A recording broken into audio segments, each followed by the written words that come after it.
Aplikācija Viber, Android un iOS operētāju sistēmām. Sazināšanās aplikācija Viber, kas ir savā būtībā līdzīga jau ierastajai programmai Skype, ir sasniegusi 140 miljonus lietotāju. Aplikācija Viber, kas ļauj viedtālruņa lietotājiem sazvanīties, sarakstīties, nosūtīt attēlus par brīvu, neatkarīgi no lietotāja attēluma atrašanās vietas. Viber aplikācija ir atjaunināta, un tagad tajā iespējams izmantot emociju ikonas uzlīmes, kā arī izmantot atrašanās vietas nosūtīšanas funkciju. Android versijām Viber zvanu un ziņu signālus tagad var personalizēt. Aplikācija Android un iOS operētāju sistēmām pieejama bez maksas.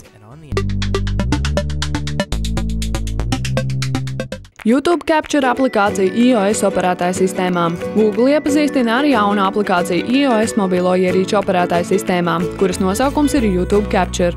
Šī aplikācija ļauj lietotājiem ātri un viegli nofilmēt un augšupielādēt video materiālus YouTube video vietnē un sociālajos tīklos Google+, Facebook un Twitter. Video augšupielādēšana prasa 3 klikšķus, un ar šo aplikāciju var veikt video materiālam gan krāsu korekciju, gan stabilizāciju, kā arī mainīt video materiālu garumu, pat pievienot mūziku.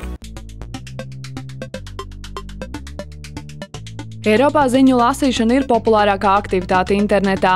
Eiropas komisija veikusi pētījumu par to, cik daudz Eiropas valsts izmanto interneta savienojumu un kādiem nolūkiem to lieto.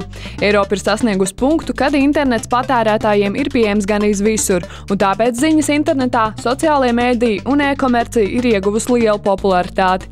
2012. gadā aptuveni 72% ģimeņu ir pieejams interneta savienojums. 60% lietotāju populārākā aktivitāte internetā ir ziņu un jaunumu lasīšana.